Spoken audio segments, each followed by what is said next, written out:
Figured we'd bring in one of my favorite guests here, Maximilian Dude on Twitch, Maximilian on Twitter. What is your YouTube? Is it Maximilian _ on YouTube? YouTube is either Miles923 or Maximilian_Dude. Okay. Recently been able to change the title.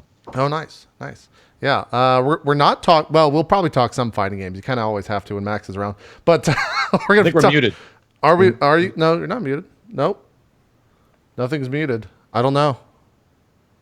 I think the Twitch stream died is what happened, even though nothing occurred. And Co's also done controlling. I'm seeing saved, so we're good. Yeah. I think Twitch went down or something, or the ingest server. Anyways, we'll talk fighting games eventually. Okay.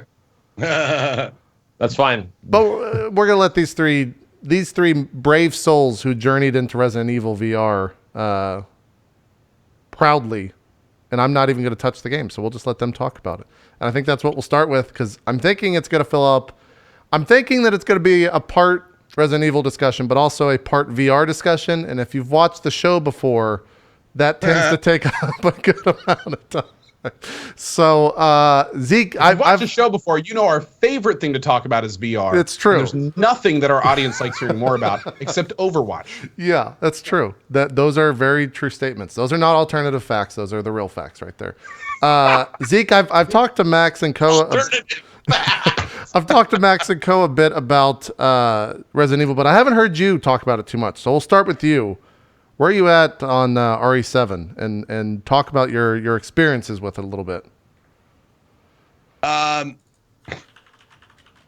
am I at? I don't know exactly how close I am to the end. I think I'm 2-ish hours away from beating it. Maybe, I'm not sure. But I was talking to Maximilian before we went live.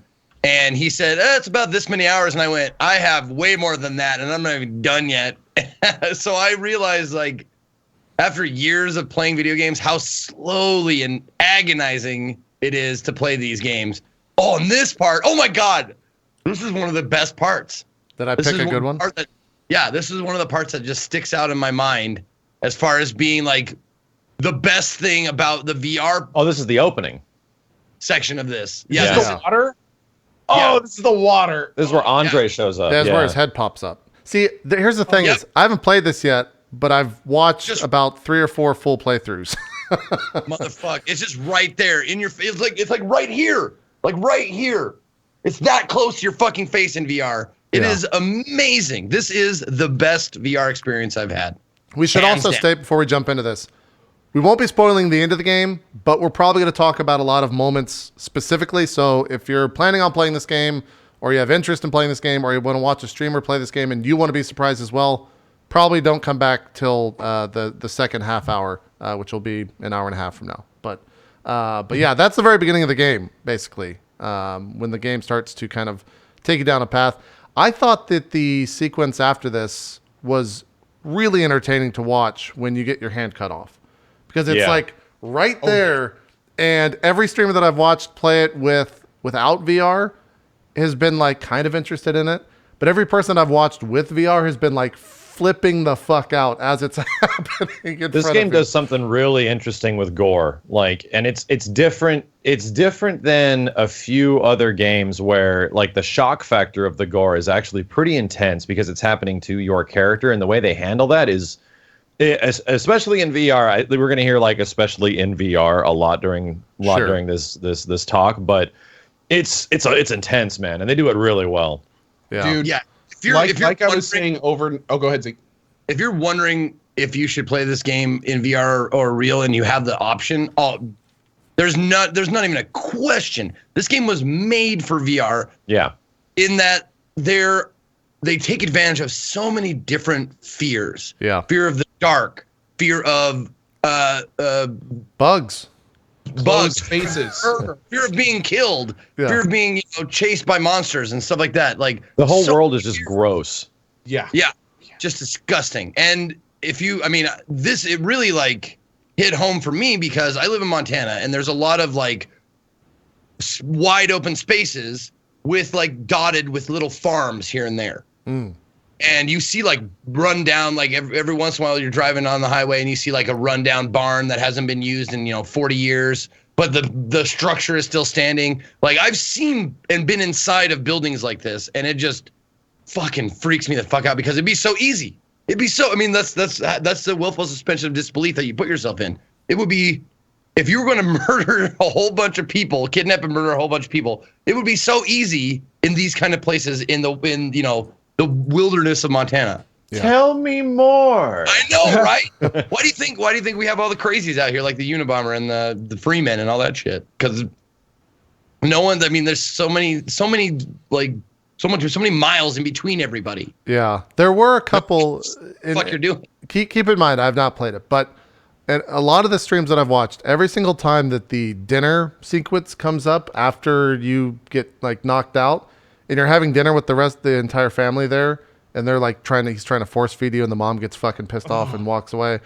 I was like laughing hysterically during all Well, that's kind of one of the best Dude. aspects of the game is like RE7 takes Resident Evil back to something which I really like, which is campiness and hokiness. And this game has a lot of that. Like it is really scary, but the characters are super campy. Like the game feels self-aware. Yeah. There's a moment where you fight a boss fight and the guy does something insane. I don't want to spoil it. And the boss goes groovy. And your main character's like, that's not groovy, man. But it's terrifying. Like what is happening is intense and terrifying. And it reminds me a lot of the first Resident Evil and Resident Evil 4, where the games feel like they're self-aware. Dude, also it has vibes of like Evil Dead and like that style of comedy. Yes. Where it's like The super tone gory of but it- also entertaining. I just watched 31, which is a newer Rob Zombie movie. Oh yeah, It has absolutely the tone and feel of a Rob Zombie like slasher flick, because it has that over the top sensibility with the gore and the characters that you want to laugh at, but they're so fucking creepy yeah. that you're like, this could be possibly a real crazy person. I've also seen. Oh, for sure. The other thing, maybe this is a side topic, but I've seen a lot of fights go completely different for different people. Like there's more The than boss just fights can be completed different ways. yeah. Like Not only can they be completed in different ways, but the fight itself can That's- have completely that's what different I'm saying. outcomes. Like Yeah. for instance, a good example is, and again, slightly spoilery, but JP gave a good warning. Yeah. There's an instance where you fight. There's a car involved. Yes, that's what I was And going to if bring you up. get in the car and start it quickly, then there's actually this whole, like, you run into him, he slams down on it, kind of like in Friday the 13th. Like, there's this whole thing that happens. Or you could be like in my game, where I couldn't start the car fast enough, so that there was this whole scene of him pulling me through the window and getting in So- the car That happened to me and doing too. all this stuff. Now, real quick, I haven't had a chance to talk, but I want to say there's so much I could say about this game. There's so much I want to say about this game. But one thing I want to make sure is said to all the viewers of Drop Frames. We have done this show for a long time. We have talked about VR a lot.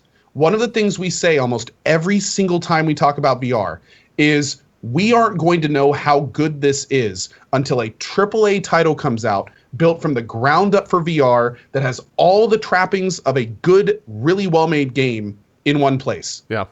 Resident Evil 7 is the first VR game I've ever played where when I finished with it, I sat there for a good 30 seconds going, this is the fucking future. Yeah. Like this is the game we were talking about on Drop Frames. Not only was it insanely immersive, but it did things and made me feel things that no game has ever done before. I mean, there were times in that game when my fight or flight biological chemistry was going crazy. And I was sitting there seconds from ripping the VR headset off my head and leaving the room. No horror game has ever made me feel that way. Like there's a few times when things are being done to your character, like either being stabbed or there's something happening or they're trying to force feed you stuff where you're sitting there just going like you can watch that on a screen and you can be like, oh, that's nasty. And then there's the feeling of you physically pushing yourself back going, I don't want this happening to me. And again, it was incredible. It was like there's very few words to how much Resident Evil 7 VR impressed me. And the thing that drives me crazy, and I was going to respond to what Zeke said earlier, it's really sad. It's sad to me watching streamers bash VR and then in the next sentence say that they don't own a PSVR and they've never tried it in VR. It's like, dude, you literally are bashing something. It's like saying you don't like a food you've never tasted. Right. And that kind of thinking needs to go. Roller coasters are boring. You ever been on one? No. Yeah. That's exactly And right. that's the worst part is that experience. if for the people that are just like jumping into it, or then this is kind of like a word of caution for anyone that is thinking about getting VR or playing Resident Evil 7.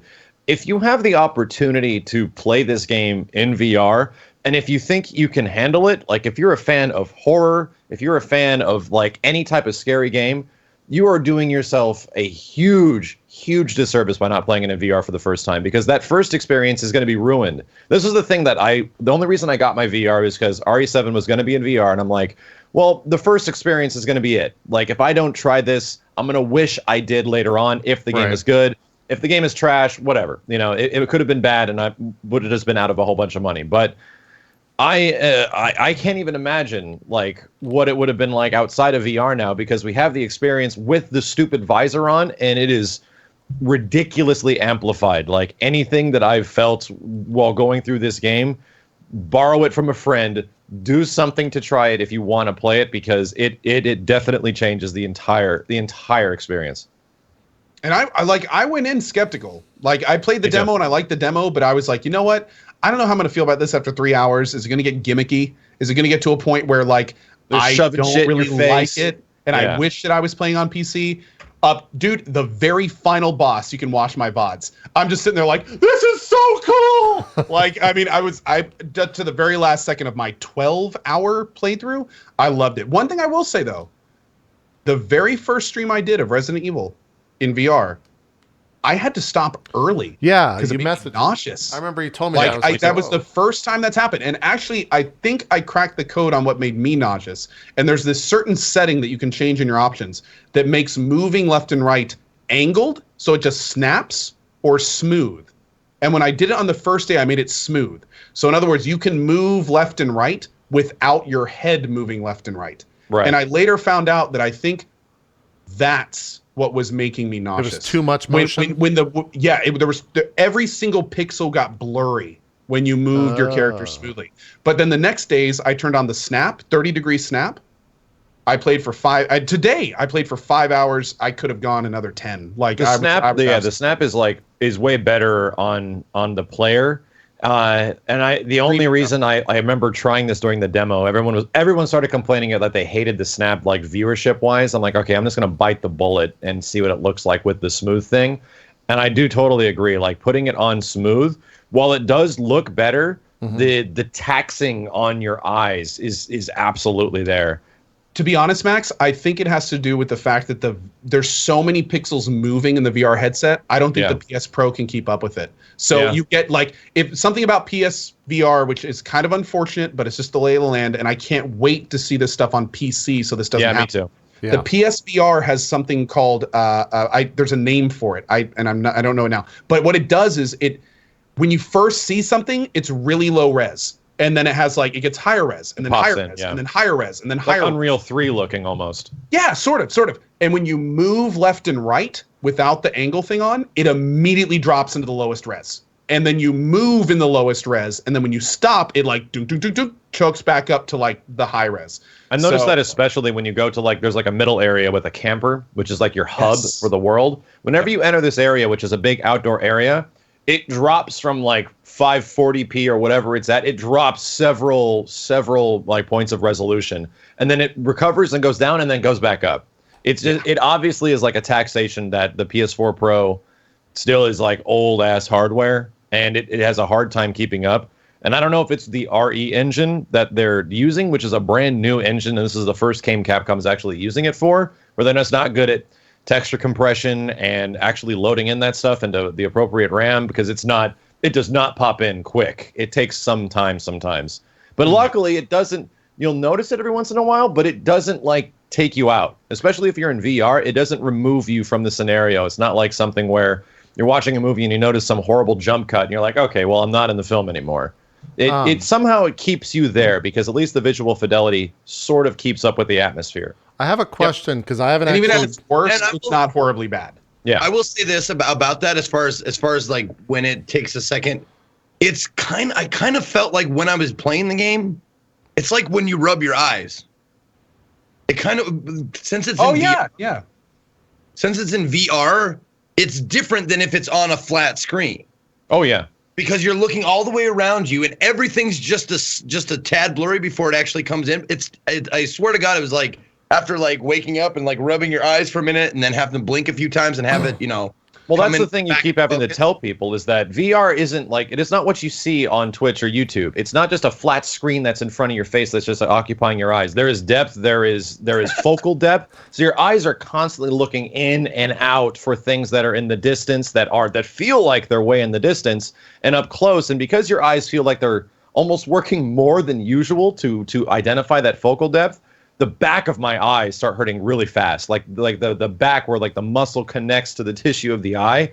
It gets strained quickly, which is why like every 40 minutes I had to take a 10-minute break. I'm like, I need to give my face a rest. Well, and a good way to think about it, Max, is there's a reason, even though the VR headset is less than an inch from your face, that you still need to wear your glasses. I still need to wear glasses. Yep. Yeah, It's like weird, right? people always tell me, like, dude, the VR screen's like an inch from your face. Why are you wearing glasses? Because you literally can't see without them. It's focal It depth, yeah. emulates all of that same natural feeling. So, yeah, it's just the whole thing is ridiculous. One quick question. In this scene in particular, for people that have played it in VR, what we're seeing on the screen, you can see that the hands are just like floating in midair. Yeah. Yes. It's not You like that in the do headset see at all. Or you do see it. It is. If your hand is doing something and you then snap your head down, You'll then see it it is, cut off. do not see your arm. There's Oh. the game makers intended it so that you can't see a body, because that makes it so you like it doesn't feel as impactful. So like if you look down, you don't see anything, Yeah. but you'll see, and kind of like the controller vibrates and stuff if it ever breaks into your body. So like there's one thing later where a dude stabs you, and when he stabs you, the second the knife breaks into where your body would be, all of a sudden your controller starts vibrating, the end of the knife starts glowing. Like they do all these other little tricks to make it feel that way, even though you're not seeing a knife like enter a body. But Okay. And you can tell they really, really, really tried to set it up in the manner that whatever you see, like where your focus is supposed to be, Yeah. you're not more often than not, you're not supposed to see that your hands are disembodied. And I don't, correct me if I'm wrong here, guys. Maybe you didn't have the problem I did. I found myself having to reset my view all the time. All the and time. I've heard that if you put your camera in the right place, you almost never need to. But my camera's like above my second monitor, so like a lot of times I'll go out of bounds if I'm looking around objects or if I'm How looking far under away something. are you, Co? What's up? How many feet away from it is it? Like 3 feet. Oh, It's that's supposed to be why. 6, right? I think it's supposed to be 6, like yeah. 5 to 6. The minimum. problem, the problem is like I want to play at my desk and I have shit everywhere, so like I don't have a 6 foot. cone, Exactly. You know, so but even My that, wife was it's still watching your totally stream and playable she and stuff. said- I just had to do the option reset thing all the time. When she was watching yours, she said, anytime you like moved anywhere, it's like you're out of range. You're out of range. You're like, son of a bitch. Oh, Like I'm that barely sucks. moving. And I think that's why there's like the camera needs a good like 3-foot gap after the 3 Yep. feet that it seems to be okay with. And luckily I'm like in a room that's where I have that. And That's what I actually exactly decided why that- I moved my desk into the middle of the room for Yeah. VR shit. So like, because when I play VR, I play it back here against the wall, and I have a swing arm for my microphone, so I can bring it closer to me. But I'm back here, where normally I'm this close. Yeah. And see, I made the mistake of treating it like a normal stream, where I was like, hey, I need to be in front of my monitors, a good 2 feet max kind of thing. But I think next time I actually do a VR product, now that I've played RE7 and know how it works, I'm going to like swing all of my stuff around and like point it at the wall on the other side of the room and just sit there with like 3 feet on all sides. You can't see anything Why anyway. not? Yeah. 'Cause Yeah. There's no reason not to, but yeah. Even let me make it clear though, even with all the issues, even with bleeding and having to, reset worth my it. view and everything, still incredible. Like it didn't remove the experience. All it did was mean I had to hold the button down for 3 seconds every so often. And Yeah. that was it. Yeah. I feel like Max was playing on hard mode compared to Co and Zeke because he had someone fucking with him the entire time. Oh man, my He wife too. had his wife like fucking putting spiders and shit hanging from the ceilings. Okay, so there's a really specific part in this game. Like, since we're already kind of talking about spoilers, we can get into it for sure. I have a huge fear of like ghost stuff based on some stuff that happened to me as a kid. And when it comes to that supernatural thing, like even games like Fear like kind of creep me out back in the day. And this game kind of carries over a huge element of that when there's a certain character that shows up that is pretty prominent throughout the story, more than halfway through. There's a part in this game which doesn't really have a lot of insane combat or anything, but is just meant to hit you on an emotional and psychological level. And when everything around you is all you hear in your headset, all you see in front of you is creepy darkness, and you don't know what's in front of you.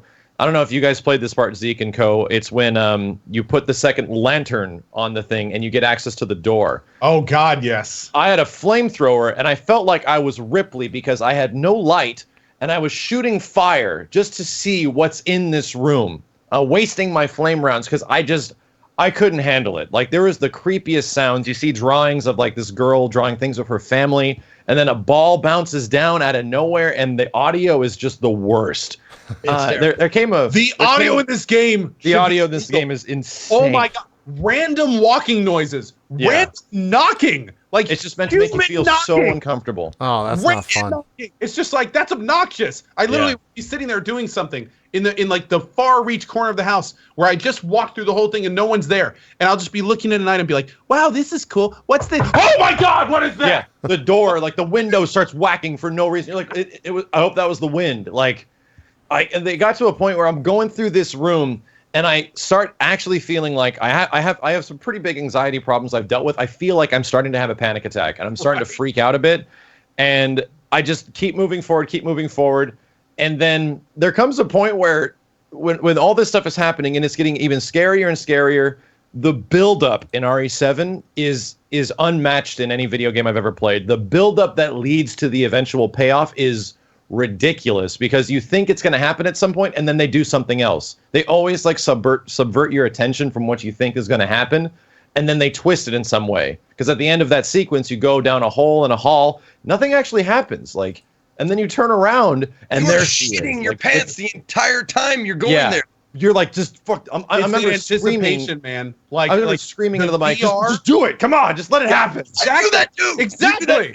Yeah, I'm yelling like, just come and get me. Yeah, come on, dude. I'm so glad that everyone else has the same experience. I'm like, just come on, just we're just gonna get this over with, dude. When you wait and nothing happens, and you walk around and you're like freaked out again. You're like, I'm ready. Okay, come on, let's do it. I'm ready for this.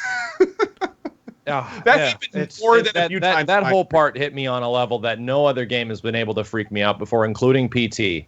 Like even PT, I feel is really good and hits you on a psychological level, but there is more stuff in this game than PT, because PT for me is like the highest echelon of emotional horror, where the game is meant to just take advantage of you so many times, and there are a lot of moments in VR specifically, because all you know is this world and it has depth and the characters are there and they're lunging at you, and scariest game I've ever played, even beats PT in my opinion.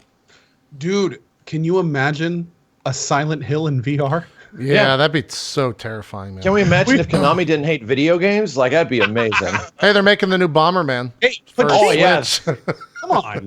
Pachinkos where the real money is today. Video games are the past. Yeah, that's true.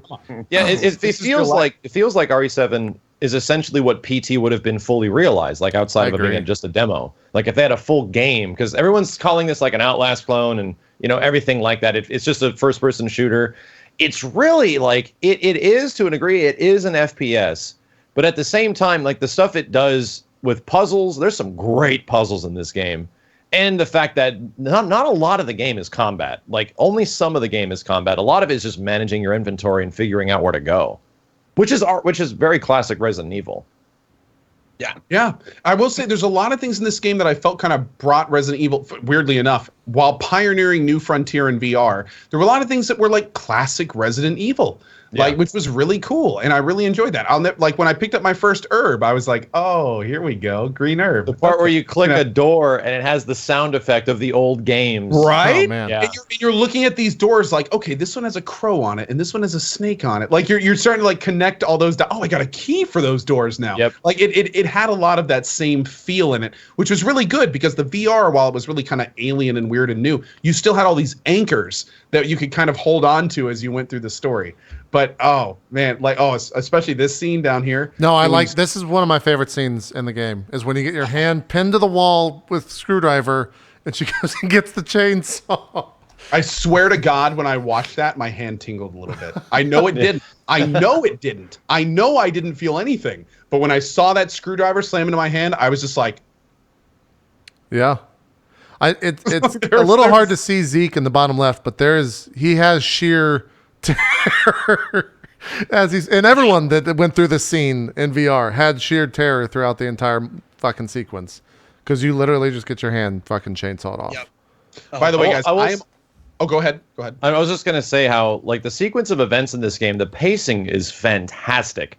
The way it's like it slowly breadcrumbs you along to figuring out the story and what is happening to these characters. Because I'm at the point where I'm pretty sure I have a full understanding. I'm like 90% through the game, and at the end where I haven't done the final battle room.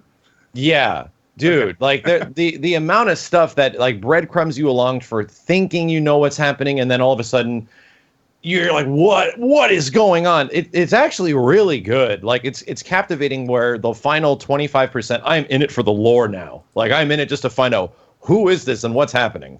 Yeah. That's exactly how I felt at the end too. Not only that, I don't know how far you are, Max, exactly, but I can tell you that I think you'll be pleasantly surprised. Like there gets to a point where there's just like a lot of reading.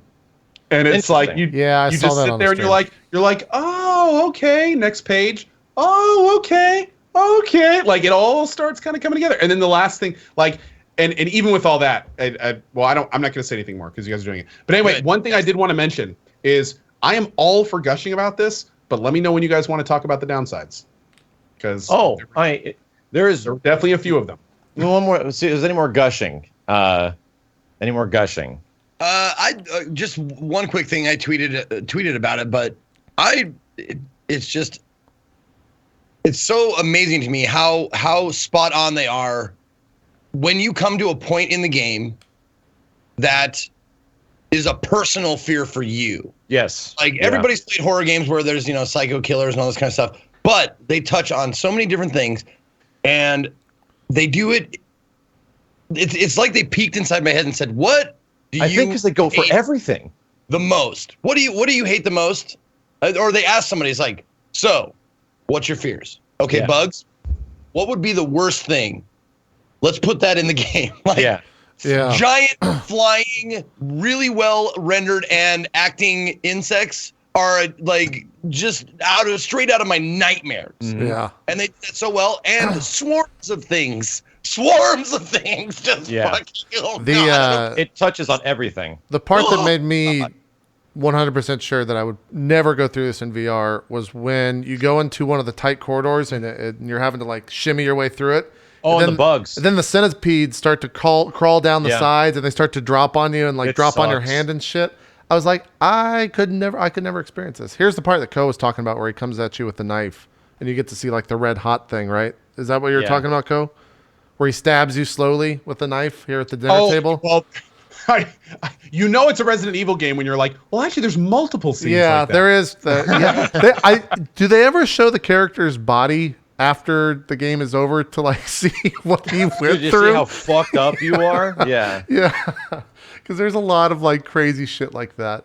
Well, the coolest part is that it touches on bugs, it touches on ghosts. There's a huge part which is insanely like Saw, like torture porn type stuff. Yeah. Oh. And it is amazing. Like the puzzles you have to figure out and the stuff this guy is fucking with you. And the videos. Dude, yeah.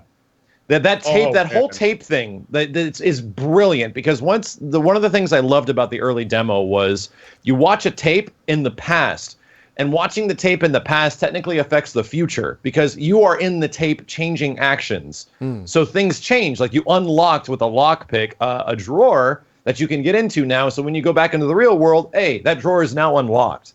And they do stuff with a specific puzzle in this game where as the player, you watch a tape and you experience it as that character and you solve the puzzle as that character. And since you know the solution to the puzzle, when you come back to it later on, it fucks everything up because the guy that set up the puzzle doesn't know that you've experienced that. Is really good. It is super good. That scene was insane. Like the amount of organic kind of like how it happened that transpired. And what's even crazier is I didn't try it, but I think you can complete that puzzle just like in the video, and I think you would probably die. You'd probably die because, well, one specific thing, the oil isn't on the oil. Yes, exactly, and you can that's what kills bypass that, the guy. and which I did. I never actually like did the screw and fill the room with oil, but I was wondering the whole time, like, if we would have done this just like the video, you'd have died.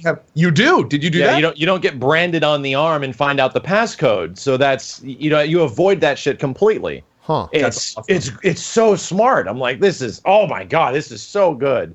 And what's even crazier is the game never makes you watch those videos.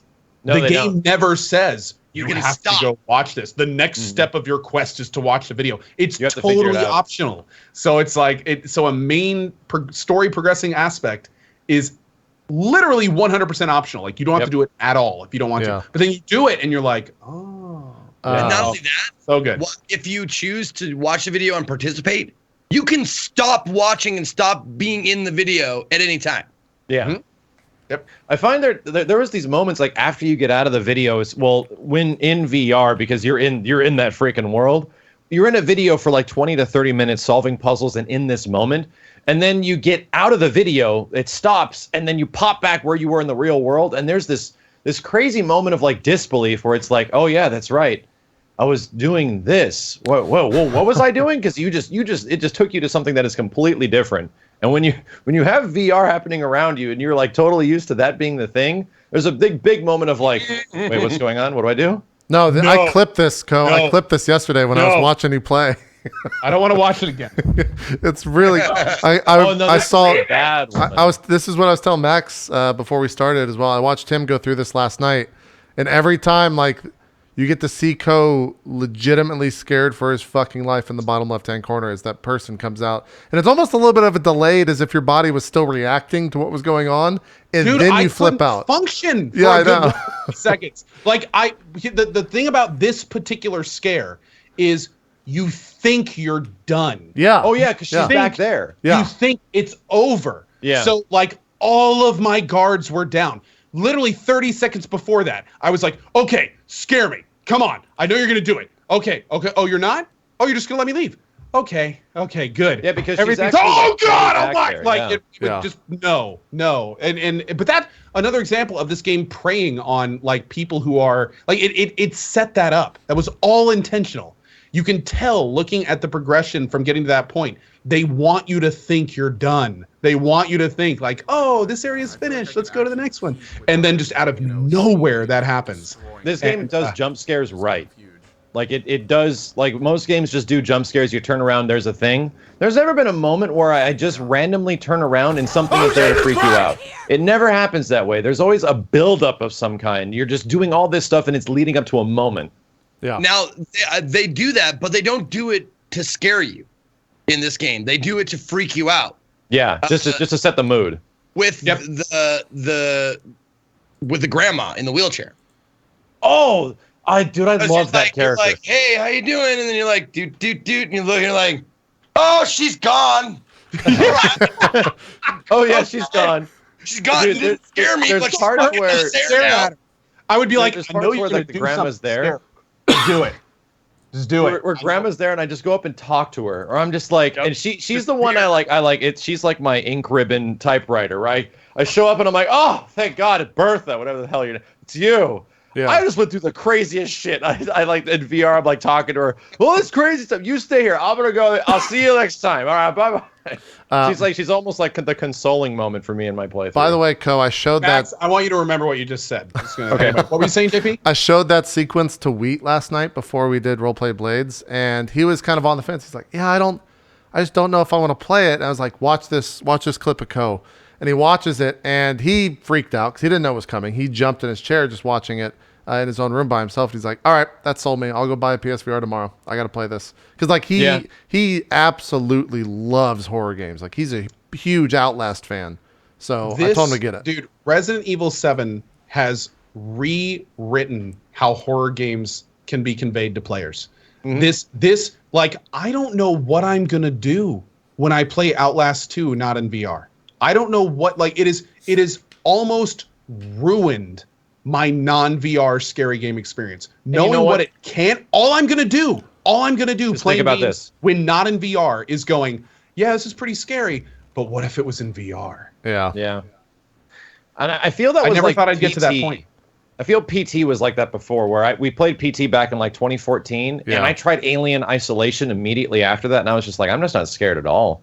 Like this, I want to like this game. Like Aliens is one of my favorite franchises. I just can't get into Alien Isolation for some reason. It isn't scary to me. Yeah. The PT It's coming out demo. in VR, Max? Oh, I know, and that seems like it'll be cool, but it was for this thing for VR is kind of what PT did for horror games, where it's like, man, PT is the scariest freaking thing. and That's it's when I just a stopped demo. playing horror games, was PT. I played the demo Yeah. and I was like, all right, I'm done. They've gotten to a point where it's too real. It's too realistic. I can't. Yeah.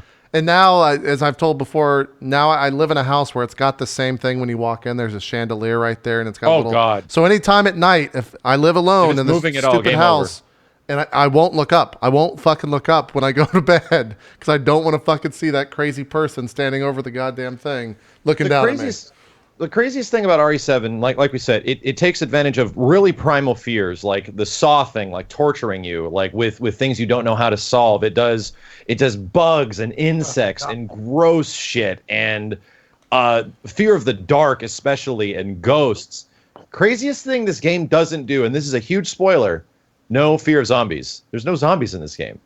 Which is kind of... There's that's no cool. fear of zombies, but there's definitely a fear of molded. Like Yeah. it especially there's a few scenes where they kind of send them at you from both directions. Oh, dude. And after your second scene of that, like every time you see one, you basically become this. Yeah. Looking over your shoulder. The funniest thing is that Resident Evil's known for zombies, but this monster, which is really resembling Resident Evil 4's Regenerator, it was that thing at the end of the game that had the spikes ripping out of it, and it was this crazy goo monster. Thing was horrifying. It really resembles that. And what they did was make this the primary enemy of the game, which is actually my only complaint. The gushing period over for a second. Okay. My only complaint is the enemy variety. You pretty much fight one enemy and 3 or 4 variations of that enemy throughout the entire game. Luckily, they're scary the entire way through. And the way Max, they're I handled so is wish you great. had beat the game before we had done this. Oh God! Oh God! Okay, well, so far, 90% through the game is mostly the same enemy. So it's been bugs for a little bit. It's been this crazy monster for the majority of the entire game, as well as the family, and that's who you've been fighting there's no random zombies that start showing up, and you got to start blasting zombies or crazy snake bugs that pop out of nowhere. It's mostly this kind of mob. Yeah. You know what though? That's interesting about that, Max, is there's no question you're accurate. And I mean, I gotta be careful here because I know you guys haven't beaten it. Yeah. But there's no question that for the majority of the game, that's how it is. And I'm not saying it changes at the end, but you know, there's yeah. Anyway, I wonder though, and I thought about, because I thought that I completely in agreement with what you're saying. I wonder if they wanted to keep it simpler for the first kind of VR experience. Yeah, because it made me wonder, like, you know, I wonder if they wanted to kind of bring the series back to more basics. Because think Resident Evil 1, you know, like there was kind of a thing that was happening, and everyone was kind of that thing, and there were a few, you know, waysiders, but it was mostly just zombies and stuff like that. I kind of wonder if they're trying to reset the franchise a bit with Resident Evil 7, and not only in the terms of the play style, because we also went over the tangents there, but also in terms of this is Resident Evil 7, which takes place after Resident Evil 6, which means that Umbrella's basically been reborn, which means they could theoretically go anywhere with this franchise. So they're kind of giving us a taste, you know, back to basics about like where it could go. Yeah. So I don't know, man. Like that's just a theory, but I wonder if that's kind of, because there's no question that what you just said is very accurate.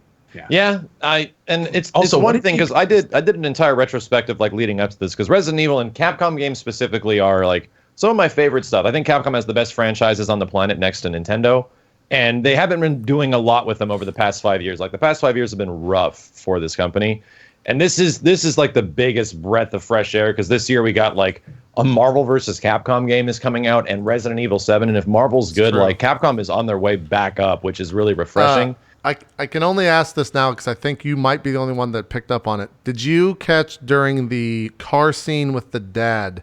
There's a sequence where, or there's part of the encounter is, Ko, you were talking about how You can get in the car and drive around. Yeah. It's organic. How you can get in the car and he'll come and pull you.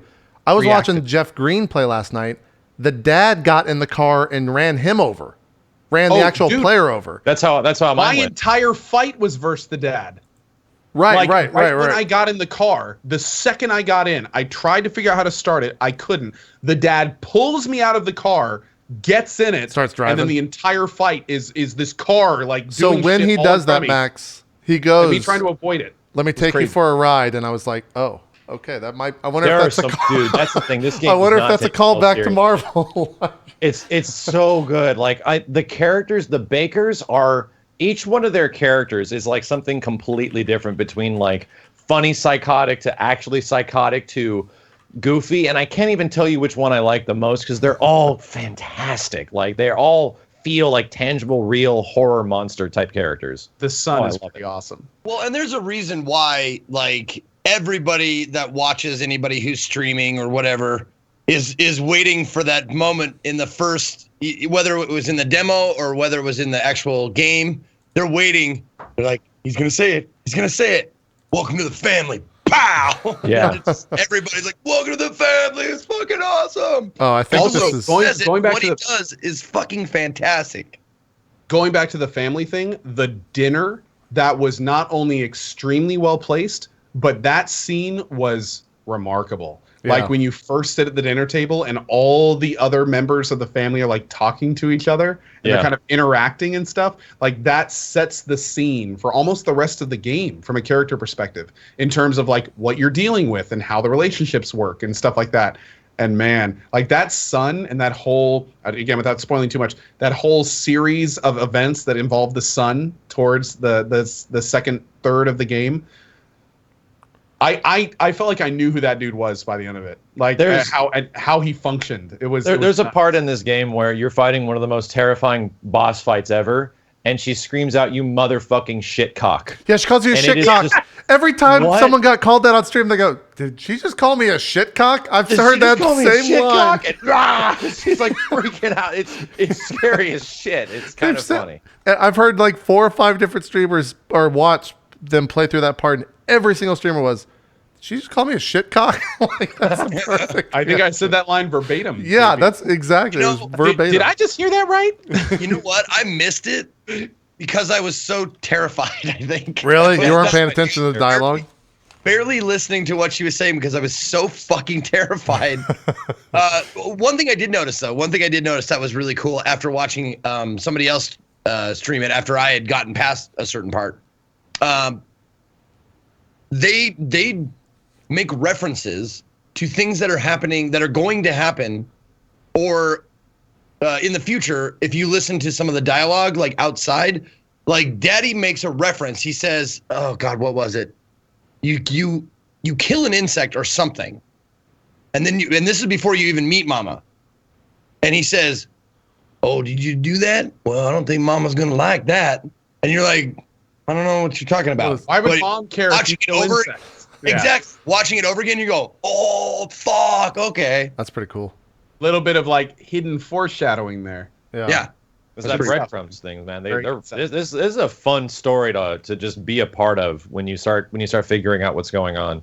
I so wish I could talk to you guys about the ending. You guys have no idea. Oh God, yeah. I don't want to know here.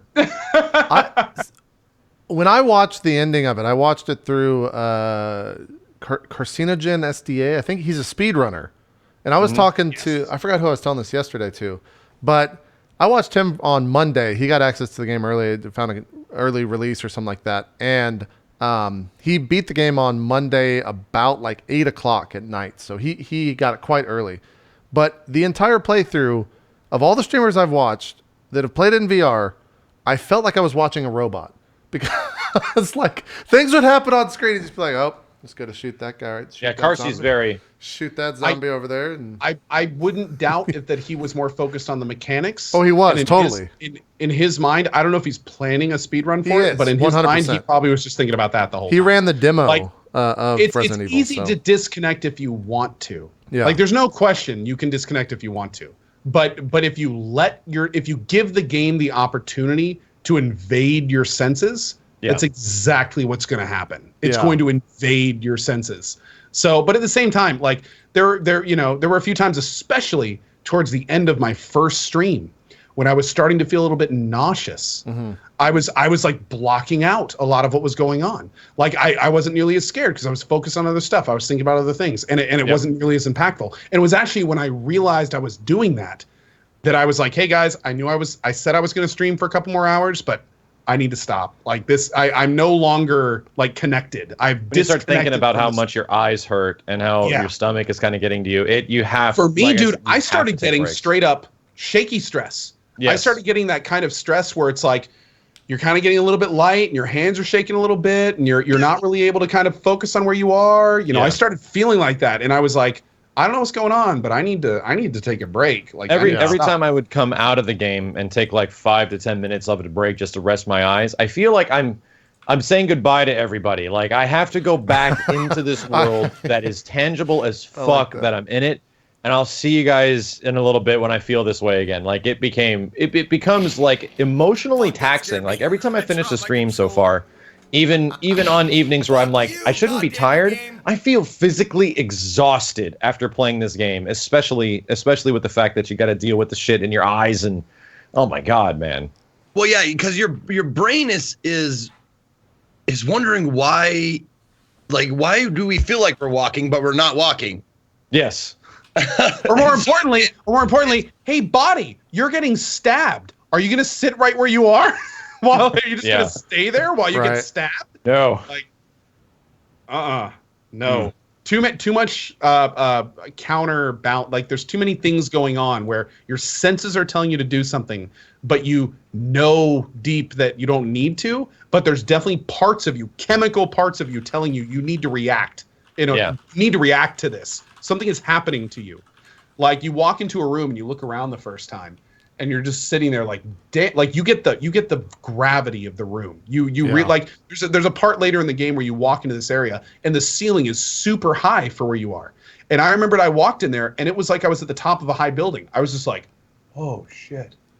Like everything about it just kind of stopped and paused. You soak a lot in when you have the visor on. Like you sit when you enter rooms. I think like you were saying, Ko, when you enter a room in VR, like the experience is different than that of just a regular playthrough, because you sit there and you stop and you just look around and you're like, okay, this is someplace I've never been before and anything can happen. 100%. All right. I watched Lyric on Tuesday. He was playing, and it was like Ko was saying in the pre-show. He walked into the room, as you do when you're playing like an FPS, immediately scour around the room, grab everything, get out. Then I watched I watched basically everyone on the call right now walk into a room. You peer in, you do this. You turn a corner. You're looking behind a corner. You go, then you walk a few steps. You look down at you see an interesting, walk over there and you get real close to it. Look, like it would be like a 5-minute room where for someone who wasn't playing with PSVR it would be like 20 seconds. Back to gushing a bit. Okay, there's two things I want to point out. Non-VR playthroughs are going to be faster. I watched many of them, especially after as I was further through the game. People in non-VR play the game differently. They walk into a room. What items can I get? Okay, this room's clear. Where's the exit? Beeline to it. Point A to point B. Next area. You watch anyone in VR. They get into a room. First thing, what is this room? Where am I? And then more importantly, you watch a PC player like, okay, here's a door. Here's a door. Okay, quick strafe look. Okay, all right, there's no one there. Let's go. You watch a VR player. You get this. Yeah, it's so true. There was a moment when I was watching Max play. I think this was on Tuesday night, and you did that. You walked into, or you opened the door, and you leaned in, and you looked to your left beyond the door. And when he looked into your left, they had one of those like mud monster guys lean in and looks right at you, and you lean back and you go, I hate this fucking game. I hate this fucking game. Like you were so gun around the corner and started shooting it around the corner. Yeah, and you didn't flip out. It was like real terror where you just leaned back and you were like, fuck. And then you went in there with the gun and tried to fight him. Yeah. It was good. It was good stuff. How do you guys like VR aiming with your head? You don't like Love it? So that's one of the negatives? Dude, I actually really didn't like it at first, and I ended up loving it towards the end of the game. I'm finding myself to be actually way more accurate, I feel, with some shots. And I can't, it's really weird. Like, I thought this would be dumb, and I hated it at first, and then it totally grew on me. Zeke, Me I want to too. hear your opinion on this. No, for sure. Like my thumbs, like when I have to do controller aiming, or actually any kind of aiming, I'll just be honest with you. It's so much less accurate than having the reticle where I'm looking. I got so many more headshots with just looking at them and focusing my eyes on the guys. So many more and so much quicker. I felt like I was way more in control. Like, if I could rig that up to like, oh, well, fuck, I don't know. It wouldn't work, but because it's too fast. But if I could rig it up to another FPS game, Overwatch. You're gonna play some Overwatch. that's what I'm saying. That's what It'd I'm be a saying. little frantic. I felt exactly. That's what I'm saying. Like, it would be too quick, but I felt so much more accurate just moving my head and looking at, what I was shooting. I personally think there's another revolution waiting for VR. And I think that this will become much better when it happens. But for me personally, I am one of those very small percentage of people where no matter what VR headset I use, because of the shape of my weird ass head, it doesn't sit normally. I don't have a flat pane on the front of my VR headset. So what I found myself having to do is when I wanted to get headshots and stuff, I had to tilt my head at weirdly unnatural angles and look down For it to be like like, level. Yes. Yeah, I think I'm the same way. What I think is eventually, and I'm sure VR creators are already thinking of this, eventually there's going to be a small camera inside your headset that tracks where your iris is looking. Yes. Yeah. It's on the way, and I don't know if it'll be on the way in the next year or 10 years or 30 years, but there will be eye tracking eventually in VR. And I think at that point, it'll be a lot better for weird-ass shaped head people like myself. But I will say that I liked the idea, and here's what's more important. There's no way traditional aiming would have worked. That's the most important thing. There's no way I'm going to sit there trying to look at what I'm firing at and also adjusting a second reticule while I'm doing it. Like that would have been a nightmare. Yeah. So I like the way they did it. But I do think that there's a next step to this, and I think that it's clear we're not there yet. Yeah. So it was a little weird. And don't get me wrong, by the end of the game, I was headshotting everything. In fact, by the end of the game, it's easy. Once you learn the system and you learn how to use it, it's super easy to use. It's intuitive. It's awesome. And like I said, by the end of the game, I was at like 90% headshots. It was beautiful. But I think there's a little piece of that puzzle missing that I think we'll see later down the road. Yeah. It's a good for like a first, like a really solid first attempt on a big AAA game like this. Yeah. Yeah. And that's the thing is like, I feel that RE7, in terms of what AAA has been to Capcom in the past with the Resident Evil franchise, this game doesn't seem like it would have been nearly as expensive as something like RE6 or RE5. And those games have a huge amount of production and a huge budget, and they're action games out the ass. But at the same time, this is more effective, and it feels more personal. And it doesn't. There's not like a lot of. There's some amazing animations in this game. Like some of the monsters just move, and when things explode, and their entire body gushes out when you kill them. It's just. It shows that like that amount of like Japanese development polish, which is really nice. But it doesn't feel like a giant AAA type of thing. It just feels like a good idea executed well. And I hope that the next games like take us to different locations that are like this, because I feel like we got the first 3 Resident Evils. They were classic tank controls, walking around a mansion, walking around a city. They got 3 action games, and I hope from this point forward we're going to get 3 games like this. 3 badass VR games. Yeah, like really goddamn good VR games. And hopefully they don't degrade. Well, and that's the thing about this game, that when compared to some of the other ones, they I'm sure built it with VR in mind, because there is not too much like wandering. No. Like, Like, pretty focused on where you should There's be not going. too much wandering. The inventory and every applicable system works perfectly in VR. The floating hand system works great in VR. The aiming is built from it. This is like I said earlier, the first AAA title we've ever seen that is built from the foundation to the very top floor of the house as a VR experience, and it shows. And that's one of the reasons. Talk about VR item hunting. How much fun that is, just like peeking around things and like, oh, there's ammo back here, and then you plop this psycho pill to that. I got there's a pill that you get in the game because items are everywhere, but you don't see them. They're not out in the open. There's some that are very obviously out in the open, and there's others that are severely hidden. But you can get this item called like some sort of psychokinesis pill. I'm not too sure, but it lets you see where items are even through walls for a limited period of time. So there's a moment where, okay, this area is cleared, there's no enemies. I'm going to pop this pill, and I'm going to see everything and go on a blitzkrieg to pick up as much stuff as possible. That's really fun in VR. After every boss fight, I would stay in that place and be like, okay, well, you assume you're done. Yeah. I would stay in the place, pop one of those pills, and then go see what else I missed, like in the whole, area. Was there a lot of secrets that way? There are tons of items. That's cool. There are literally items in your VR headset where you not only have to crouch, but you have to look under. You have to tilt your head under. And only if you do that will you get the X prompt to pick up the item. Like it not only rewards you for doing that, but you have to in some case. Like it's really wild. Also, real quick, JP, breaks. Are we doing breaks today? Yeah, in 30 minutes. Okay, so I really got a piece. So before I go, I'm going to say two things real quick. Sure. One, Resident Evil 7, Zeke and Max. Is Resident Evil 7 by itself worth $60? And second, is it worth getting a PSVR for? And I'll be right back. I've been asked that question so many goddamn times. Is PSVR worth getting?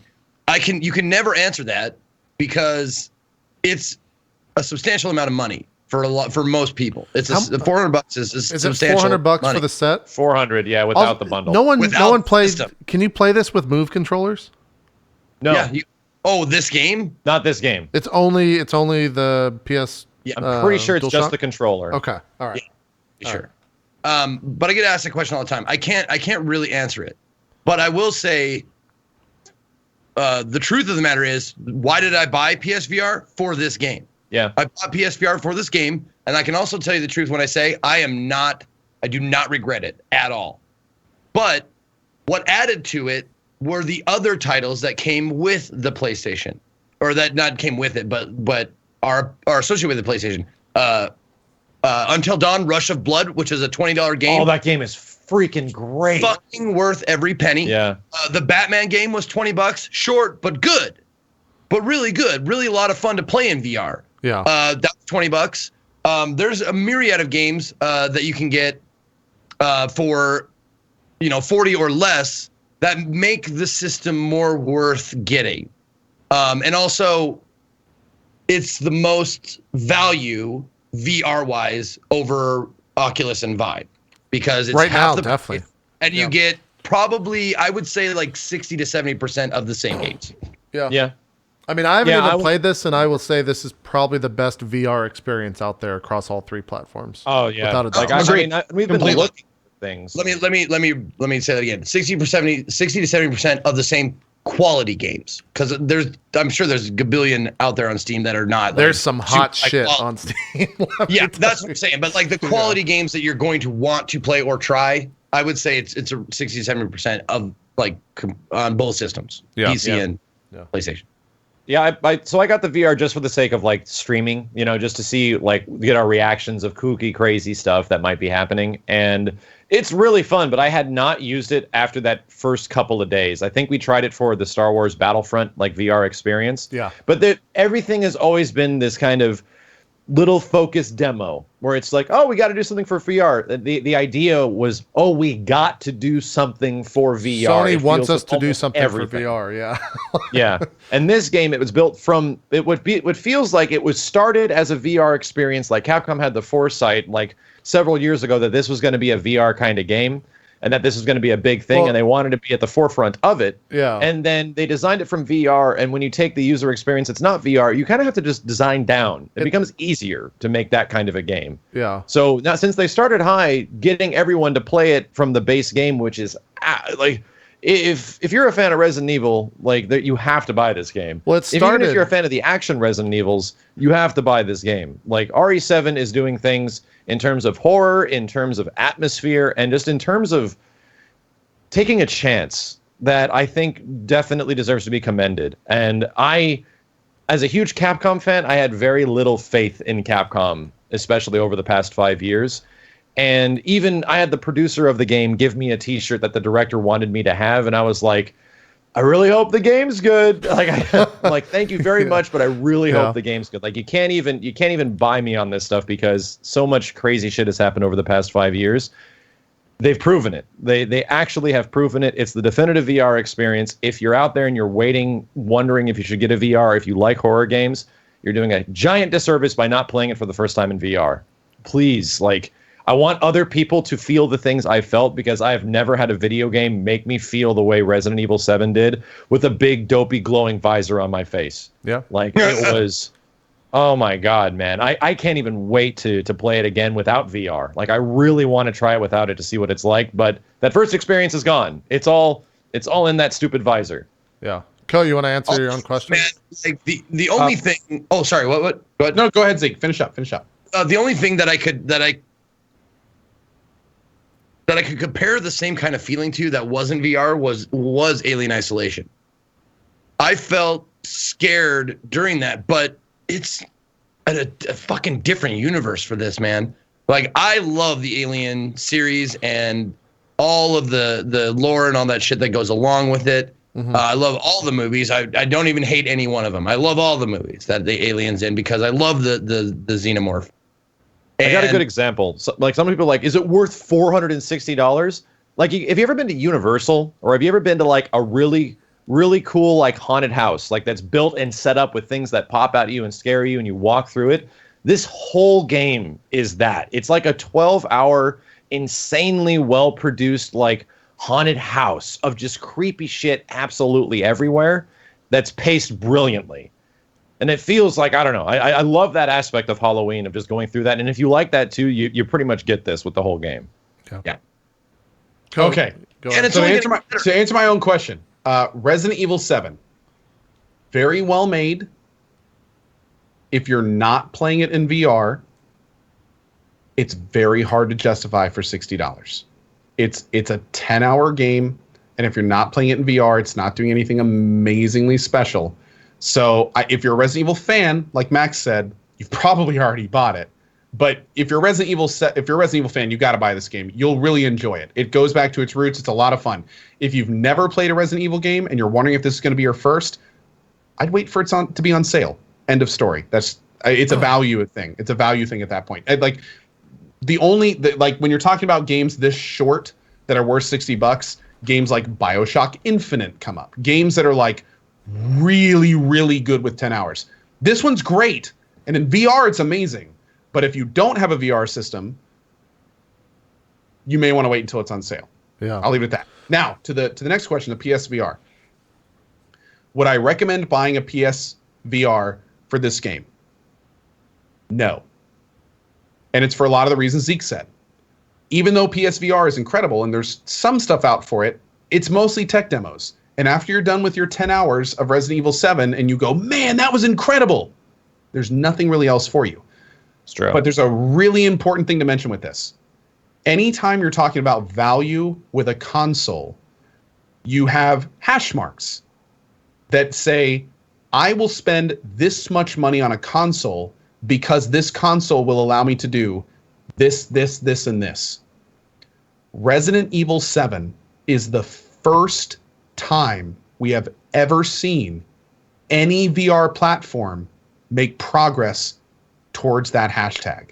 There is now a virtual reality system, the PSVR, that has a game on it that is one of the titles that I consider a must play for VR fans. Yeah. When we see 3 or 4 more Resident Evil 7 VRs, and if Vive and Rift don't get a couple of these under their belt before then, PSVR will be the go-to system. If we see a Silent Hill VR, a Dead Space VR, if we see Fallout 4 actually work in VR, That's like true. That's these still are coming the out. things that could make it so these systems are really worth that money. So even though I hate saying this because I had such a good time in RE7, we need 4 or 5 more of these before the average consumer can look at this and go, this is a value buy. Definitely. That's the interesting thing to me is when VR was being talked about, and this got shown 2 years ago at E3 via the kitchen demo, and no one even knew that it was Resident Evil 7 or that it was even Capcom at the time, as far as I know. Everyone was like, yeah, horror games are going to be the thing that gets, or that VR does well first. Shines in. That shines in. Yeah, that's a better way of putting it. And for me, like, I want to see the games that aren't horror based that shine well in VR, that do well in VR, that are the must haves. Because, like, that's the system seller. This is such, I'm sorry, but horror games are niche. Like, there's probably a large majority of people in the chat that will never touch this game, like myself, because we just don't enjoy playing horror games. But it works so well in VR that it makes sense for that to be the first thing that they get right. Dude, imagine the next Elder Scrolls game in this. That's exactly what I was going to say. Imagine Fallout 4 actually being decent in VR. Yeah. Like, here you go. Hate on Fallout 4 all you want, but really imagining walking around a virtual apocalyptic wasteland, even if you hate the game, which I know most of you do in chat, that's fine. We'll agree to disagree. But even if you hate the game, being able to walk around a world like that, walk into a house and look around the corners, and all of a sudden, you bring up your melee weapons and you actually swing your melee weapons with controllers. Yeah. Like this is the kind of stuff that's going to make VR really awesome someday. And again, I want to make sure people understand, I'm not taking the same view we had before Resident Evil 7, where it's like, one day VR will get there. They are officially on the path of getting there. Oh yeah. Like there's only a couple more releases until I'm going to be like, go buy a PSVR. And this is the first step. And it's the first time we've seen that. So it's really exciting. It's really, even though we're not there yet, this is the most we've ever been. This is the closest we've ever been to being there. So yeah. Yeah. Oh God, this is that scene with the fucking centipedes that I hate so much. And like Zeke, you even take your headset off, you're just like, God damn it. Yeah, I fucking hated it too. No, and that's you know what I'm saying right there? I'm saying, like, what's the biggest, my most hated scene of any movie that immediately comes to mind? It's the Indiana Jones. Walking in the fucking thing, and he says, it feels like we're stepping on fortune cookies. Like, that ain't fortune cookies, kid. And they fucking light it up. I fucking shit my pants every time, and this is exactly what that fucking is, and it's fucking awful. Yeah, this is real bad. Everything you could be afraid of is in Resident Evil 7. Yeah. Yeah, look, the Ring Girl is in this game, for God's sake. Like, everything is in this game that you could possibly be afraid of. Yep. You can't see me. I'm closing my eyes. I'm fucking closing my eyes inside of the set. If I like crawling down the walls, I was like, I'm not looking. Yeah, this would be if I end up playing through this, which would very probably not going to happen. Our offer's still on the table, JP. Don't forget it's going to have to be a lot more than that. Zeke, me and you are in that, right? What? $100 to JP if he finishes RE7 on stream. That's so little money. I'll put in for that. There we go. That's $300. Look, you add another zero to that each, and maybe I'll think about it. Like, it's gonna have to go up $1 million. No, 3,000, and maybe I'll consider it. But at that point, totally guilt his community. You hear that, JP's community? $300, and he won't play a video game. We're gonna need a GoFundMe. God, we need a GoFundMe. You guys really give him a lot of flack for this. Well, you can. I mean, not to be on JP's side or anything, which I hate being. But I mean, you see Fear Factor, people like chicken out doing stuff that scares them all the time. No, I mean, lots of money. Look, here's the perfect example of why I won't play this game. The launch of World of Warcraft Legion, that night, there was a centipede next to my dryer. I would not stream the game because I was so worried about the centipede, who's probably, I don't know, what is that, 10 seconds of walking down the house, because I was worried about the fucking centipede crawling from the laundry room to my stream room while I was playing, and I would have to deal with it. So I made my brother come over and kill it at 1 a.m. at night. So with that in mind, I can't play this game. It would do too much. I raised my bid to $200. Again, you have to add another zero to it for it to even be worthwhile. God, you know what the worst part is, JP? There's a little part of me going and be like, maybe you should do it. Can I do that? Yeah, maybe you should do it. Look, hold on a second. Look, we'll We'll talk about it in October. All right, we got. See, what I need to do is I need to. No, I'm not really doing this. Let me make sure that's very, very clear. Okay. But I need to be like, okay, every other streamer that's not JP, if people tip you and say it's the JP Resident Evil 7 fund, that if he ever beats it, it goes to him. It's starting into AGDQ or something, but it's site-wide. JP plays Resident Evil 7. That'd be bad. That would be bad. Yeah, right below your tip button, it has a JP button. Yeah, Jesus Christ. Waiting for like RE7 just to like off the coast in the ocean. Yeah. What like was just that, to Max? close up my thoughts on RE7. I played through like all of the bigger ones leading up to this for like 2.5 weeks. So that was the first Resident Evil, like the 1997 version, and then Resident Evil Remake Remaster, which is in my opinion, one of the best games ever. Like I just love that game to death. The recent one that came out, the actual remake of Remake, and then a bit of Resident Evil 2. I skipped Resident Evil 3, but then Resident Evil 4, which I consider to be one of the greatest games of all time as well. You're not alone. A lot of people do. It's so good. And then Never played having a really refreshing run of Resident Evil 5, and also playing Resident Evil 6. I played Resident Evil 5 local in this room co-op with a friend, and it was insanely fun. Like, that game falls flat on so many regards in single player, but it kills it with co-op in terms of fun factor. The only way I got through that game was co-op.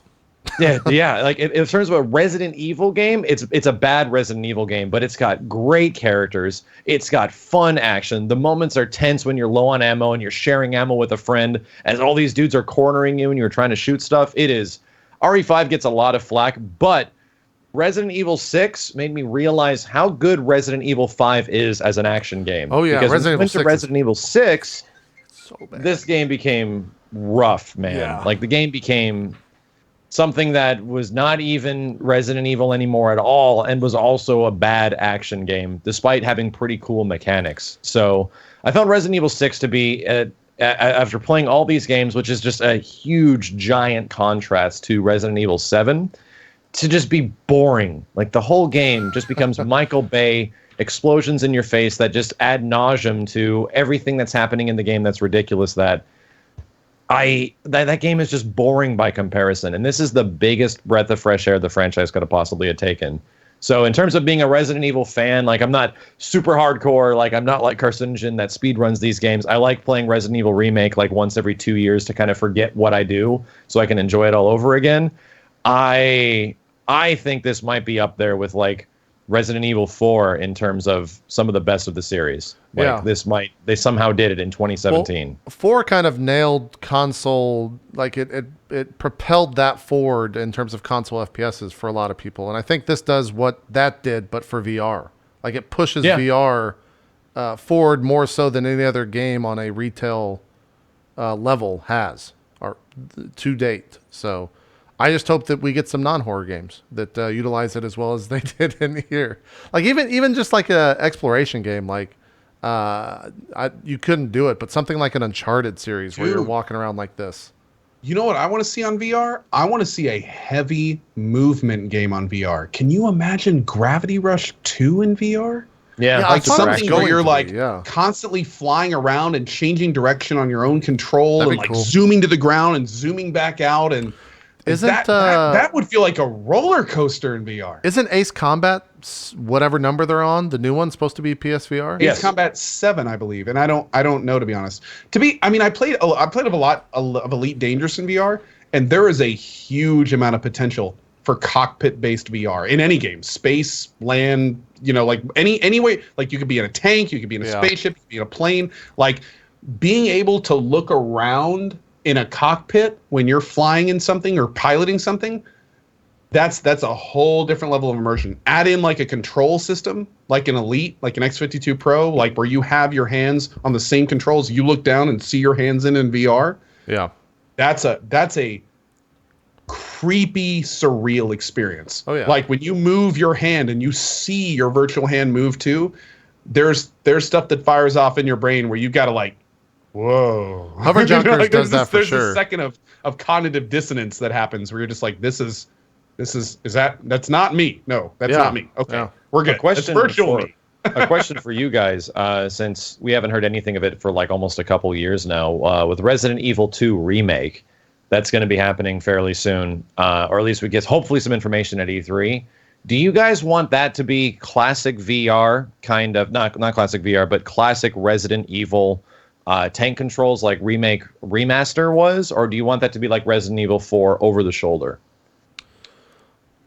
I would. Go ahead, Zeke, or anyone. Yeah, I feel like if you go away from what RE2 was, that it's going to piss off a lot of the diehard fans. Like, people go to play that. I would assume that people that want to play that game want to play it as it was. They played it the first time with just better graphics, right? Am I wrong in thinking that? I think you're absolutely right. Yeah. At least that's where my mind would be if I was the one making it. That's how I would go about it. But I would, honestly, if I was making it, I would see which of our products everyone liked the most. That's also true. And give it to that, and then the diehard fans could complain all they want. I'll hand them a tissue. Well, the best-selling Resident Evil is 5. Well, okay, but to be clear, I think more options the better. I think if they could offer an option at the beginning of the game, classic, or that would be best. Yeah. But I will say that there's a certain type of horror that comes with fixed perspective cameras. Yes. Where you know that if you're in this side of the room, you can see the guy approaching you. But if you back up enough, you know you're going to get put in a position where you don't exactly know where that enemy is going to be coming from. And I think that especially for people that remember that classic horror, it's going to be really important to carry that on to the remake. Because I think that a lot of the stuff that made the first game... I know these days saying this sounds kind of weird because people are like, what? Not being able to see the enemies you're fighting. But there's a certain kind of romance to that from back in the day. There's this certain kind of classic, like, that's Resident Evil. That's how I remember it, man. Trademark. Fixed ass camera angles. Yeah. So I honestly would be kind of disappointed if they kind of removed all of that ambience from the game and just kind of made it, they kind of brought all the current day mechanics into the past. Then it's not really a remake. It's more. Then it's. Let me be clear. Then it's not really a remaster. It's more of a remake. Yeah. And that's a line that I think a lot of classic lovers don't want to cross. I'm hoping that they fulfill both angles, where they actually give the players a fixed camera option as well as an option to have third-person controls. They did this, and I recently just played it in Resident Evil 5 DLC, The Lost and Nightmares. You play as Chris and Jill, and you go back to like a Spencer mansion. It mimics the events that happen when you find Wesker. I didn't know that was a thing. And yeah, it's a great. All the DLC for Resident Evil 5 is fantastic, by the way. You play as Chris and Jill, and you go back to the mansion from Resident Evil 1, pretty much. And it's a mimic mansion. It's not the same one. And you pretty much solve puzzles because the whole game is blasting dudes' heads off the whole time. And there's an option. There's a hidden option where you can make it fixed camera angles or Resident Evil 4 style camera over the shoulder. So you can actually play the entire mansion like it is the first Resident Evil games if you want an RE5. And it's actually super refreshing. It's neat just to see the game played that way. I hope they do that, but if you guys probably played Remaster, who played it with analog controls where you press down, your character goes down, you press up, your character goes up? Or did you play it with tank controls where you have to manually pilot up, always goes forward? Yes. And your That's what your I character remember is like this That's moving how I did it. bipedal It was mech. painful. Yeah. It was painful. It's painful. That was part of the veneer. That was part of the That's how I remember that game. No question that it was like there was a few times where I was just like, no, turn, no, go back. Stop! No, turn! Like you're sitting there doing like acrobatics with your thumb, trying to just get them to do what you want them to do. I want them. That's part of the fun, though. I think tank controls is a big aspect of Resident Evil, but the fun factor of the game goes up exponentially when you don't have to deal with it. When you just move the character around in analog, which is what they added to Resident Evil Remake, Remaster, and Resident Evil 0 Remaster. I really hope Resident Evil 2, when they eventually do release the remake, they allow the player freedom of control movement, like Devil May Cry style movement, around these whatever flat, static camera angles, but just design the game differently, because obviously when zombies are limited in motion and you're not, and you can just like run circles around them and shit, it kind of breaks the game. I find it to be more fun, but it does make it less difficult. Sure. I hope they balance the game where the zombies can just act differently and they allow the players to run around normally instead of like some sort of like Japanese mech. I got to admit, though, Max, do you think that would, I feel like a lot of fans would get mad if they were to change the AI of zombies? Like maybe. I think that's where we start leaving remaster and start. Well, very much Resident Evil approaching 2 isn't going to be Resident Evil 2 isn't going to be a remaster. It is going to be a remake. Oh, it is. Yeah, it is. It is indeed a remake. So it's not just going to be a fresh coat of paint on top of Resident Evil 2. Like compared to the first RE, like for example, remake when it came out on GameCube, like 4 years after the first Resident Evil came out. There is shit that's different. Like you can press back on a button and your character does a 180. Like that's a great quality of life thing that the first Resident Evil games didn't have, except Resident Evil 3. So they changed a lot of things like stun items, and you can shove knives and grenades into enemies' heads and shit, and all that shit became really fun. I want them to do that kind of an upgrade to Resident Evil 2. Yeah. Because I think the game could be great. It's just I hope they don't. I hope they give players the option. Was 2 the one with Nemesis, or was that 3? That's 3. That's 3. Okay. I like playing Nemesis. I have fond memories of that because I watched my brother play it, but I was still in the room eating popcorn as he was playing it. And I just loved Nemesis just breaking through fucking walls like nothing. Oh, yeah. Scaring the shit out of people. So that's why I was asking if that was 2 or 3. Dude, there's some of that in 7. Oh yeah, that's right. Yeah, I've seen I've seen the dad do that in a couple of sequences. So. And what's even cooler, by the way, this is a cool little, I wouldn't call it an Easter egg, but a cool feature of Resident Evil 7. Not only does like this stuff happen organically based on the player, but at one point in the game early on, like I did this certain chain of events where I aggroed the dad early and then ran down a hall and he busted through the side of the wall, completely shattering it. Oh yeah. And like there he was, this hole was there and there was shit everywhere from where he busted through. But then I died.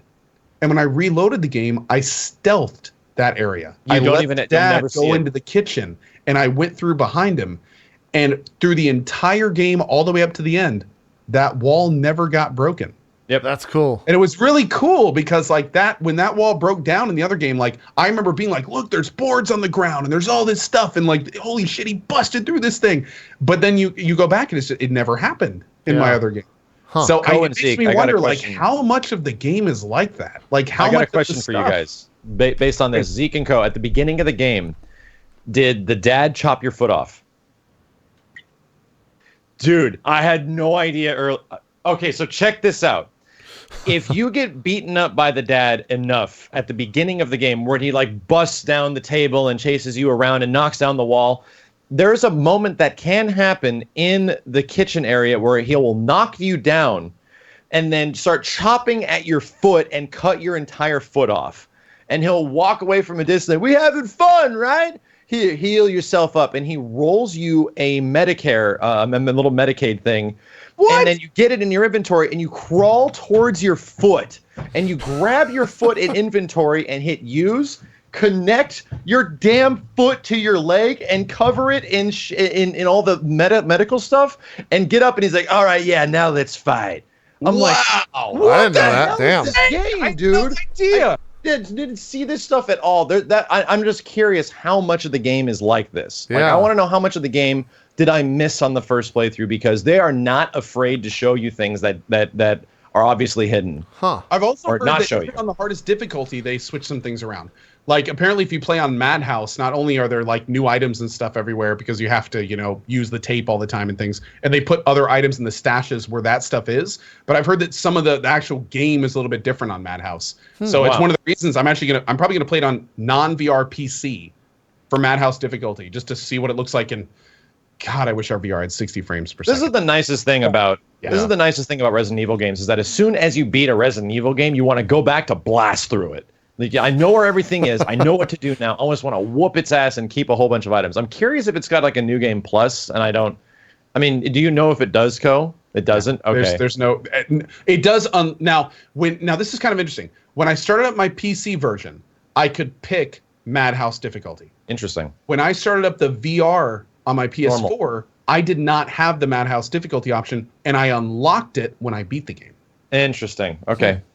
So I also unlocked another weapon. So I don't know what that weapon was, or if you have to work to get it, or if it just appears. I don't know. It did say something about items disappearing in your box at the end. But Max, we're going to have you on like 30 minutes next week to talk about the end of the game. Can we talk real quick about now? I don't know if anybody else got bugged by this, but I'm a hoarder I don't use items unless I absolutely, positively, 100% need it. The inventory was a real annoyance for me. Yeah, it's weird how they don't discard like keys when they're done. Like that's a common Resident Evil thing. You use the armor key. You no longer need this. Would you like to discard it?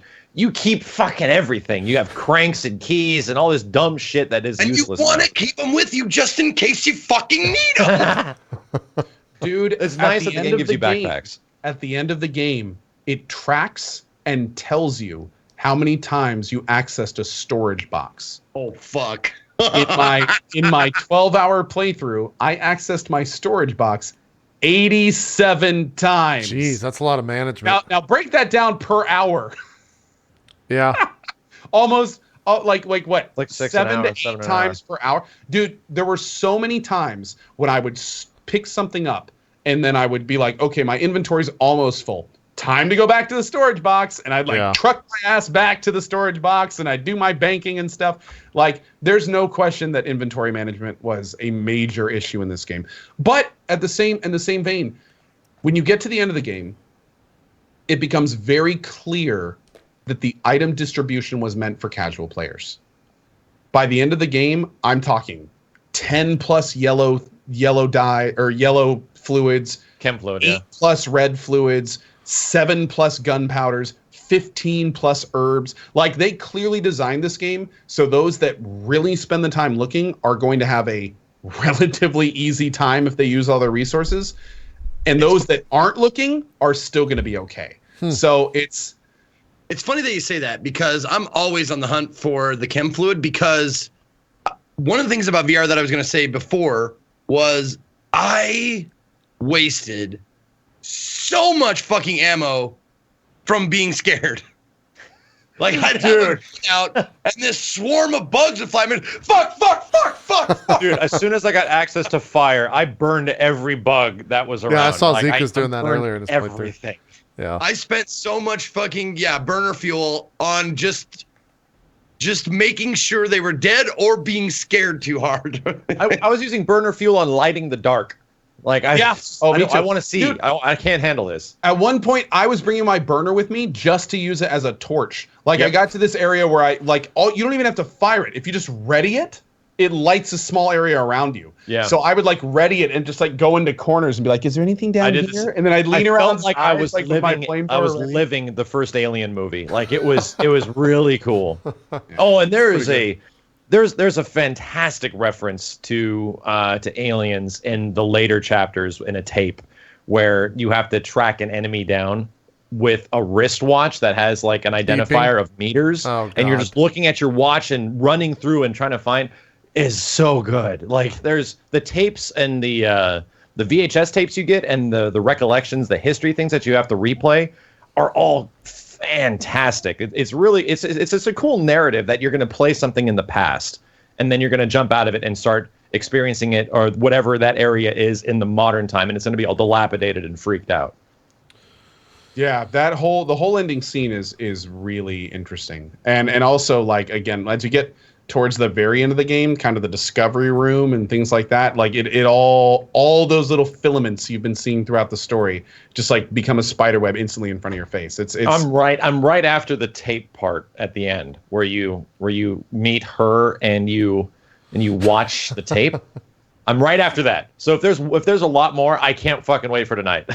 I can't wait. Last night, and just talking about VR, I got serious VR fatigue. Like, by the end of it, I was trying about 4 hours in. It was a 7-hour stream, and every 45 minutes I would take a 10-minute break, like I said. But at the 6th hour or so, it really started hitting me. Like, I'm physically nauseous. The back of my eyes really hurt. I'm starting to get a headache, and I've even modded my VR where the rubber straps on the side, I disconnected them, so it's not constantly going forward and pushing into your skull. If you haven't used on the PlayStation PSVR? Yeah, so check this out. Hold on. Here, while you're getting that, I'm going to show Zeke freaking out right here. Right there. Yeah. Oh. The little straps right here that I took off. And these things are constantly pulling the helmet towards your head. So it's squeezing your head at one point. Oh, that's and it cool. becomes really cumbersome. If you take the back piece part off, this thing, And there's a couple of screws on this side, like right on the inside. There's a little component that holds this guy together, and you don't need this shit because you can just adjust it left and right. And if you want to make it tighter, you do that. So it's not squeezing your fucking head all the time. Yeah. It's just resting on it. I think the four of us have pretty large heads compared to the rest of the world. So taking that out for people like us makes sense. Yeah. After the first day, I got like 4 hours with it, and I couldn't do any more. I'm like, this is getting rough, man. My brain is being squeezed. I had the VR like tattoo on my forehead, which is like the big red mark. It was super obvious. When the 4 or 5 hours that I played with PSVR when I first got it, like everyone does, I sweat really bad in it, and I didn't like how it rested right here on my head. Because it just did this all fucking day, and I would take it off, and it felt like it was just rubbing the front of my head the entire time. So I'm hoping that something comes out that helps change that. It might also be removing those rubber straps, like you're saying, and maybe it'll take all the pressure off of right here. But we'll see. I don't know. That's cool. Yeah, I'd more than a couple issues with my PSVR. None of them that were game breakers, but there were definitely a few issues. Like I don't know how much that frontal cranial pad is necessary, and for me, the squeezy thing. I didn't know we could take those off, so that's actually great to know, Max. And also, there's a very fine limit of where you can actually see things perfectly. It's like this one little sweet spot, and if you don't hit it, it sucks. Yes, yeah. I was having to especially do with glasses adjustment during the stream. Also, I don't know about you guys, but the PSVR for me has the most bleed out of any of them. Like if especially if you're wearing glasses, and Max, I don't know if you have this or not, but like there were times when I would pop on the headset, or I'd pop it off to look at chat for a second and pop it back on, and there would be significant light bleed from like around the side. And when you're in a really dark area in game and you have that like light halo going on, it can definitely kind of pull you out of it a little bit. But I figured that was because of my glasses, but we'll see. I think it's the reflection, maybe. As I see the same thing. Yeah. Maybe so. All right, well, let's go ahead and take a break. I think an hour and a half is good on RE7. I want to also get to My Summer Car, which Zeke played about 13 hours of in one stream, which is...